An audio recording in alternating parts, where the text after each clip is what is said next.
Capítulo 9, exercício 12. Uma bola de 250 gramas colide com uma parede. A figura é x912 mostra a velocidade da bola e a força exercida sobre ela pela parede.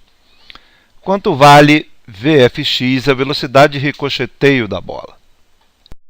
Nosso problema, então, é uma parede e uma bola que se movimenta perpendicular à parede ou em direção a ela com uma velocidade v, dessa forma. A gente desconsidera todas as outras forças que poderiam estar agindo sobre ela. Então não há força nenhuma agindo sobre a bola e a bola se move com movimento retilíneo uniforme até encostar na parede, certo?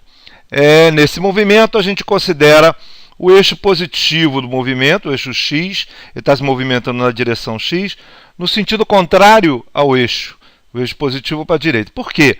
Porque no nosso gráfico velocidade por tempo, a velocidade que ele se move em velocidade constante até atingir a parede é negativa, é menos 10. Então ele está se movendo com velocidade menos 10 até atingir a parede. No instante em que ele encosta na parede, ele está nessa posição aqui. Ele vai começar a sofrer a ação da parede. Quando ele encosta, o que acontece na realidade? Acontece que a bola, por elasticidade, certo? Ele chega com essa velocidade v, por elasticidade, ela começa a se contrair. Ela começa a se contrair e a parede começa a exercer força sobre a bola. A velocidade começa a diminuir. Por que diminuir? Na verdade, a gente está falando da velocidade do centro de massa. Apesar da bola como um todo não estar se movendo, o centro de massa, que antes estava na posição, já que a bola estava redonda, quando ela começa a se contrair, o centro de massa se moveu. O centro da bola se move. É esse movimento, que é o movimento do centro da bola, que é o que está representado aqui pelo gráfico. Enquanto isso, a parede está exercendo força. Ele comprime mais um pouco e a velocidade diminui mais um pouco. Ele comprime mais um pouco até que a velocidade fica zero. Certo? Isso é, a bola para de se mover. O seu centro de massa para de se mover. Enquanto isso, a parede está exercendo força sobre a bola. Ora, se a parede exerce força sobre a bola, ele empurra a bola no sentido contrário, né? Ele diminui a velocidade, depois ele aumenta a velocidade no sentido contrário.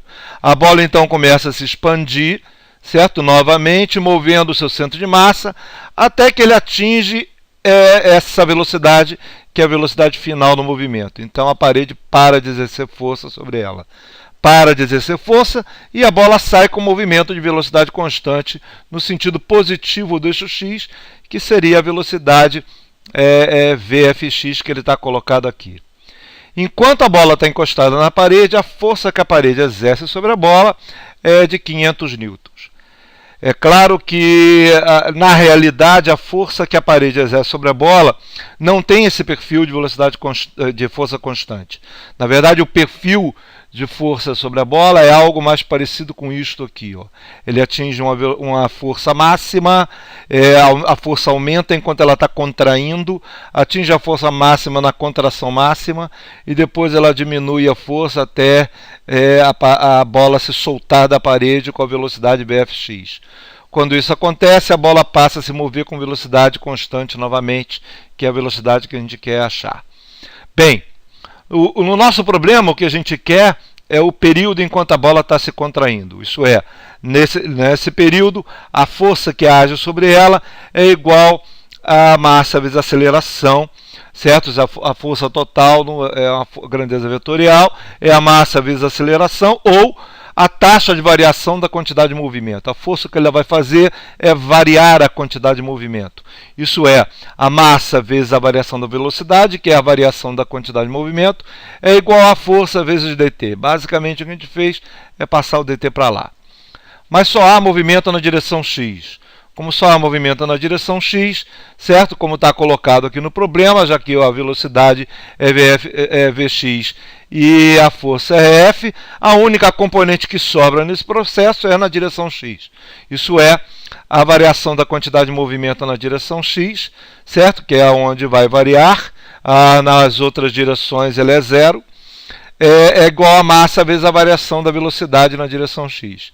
Isso é a soma da força Fx pelo tempo dt.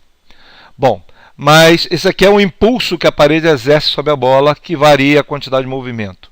Bem, esse impulso, o que ele faz variar a quantidade de movimento, como a gente já falou, só que a minha força é constante. Com a minha força é constante, essa soma é simplesmente o valor da força vezes o valor da força vezes a variação de tempo, ΔT. Isso aqui vai me dar a variação da quantidade de movimento. Bem, a velocidade final menos a velocidade inicial, certo? Que é a variação da velocidade.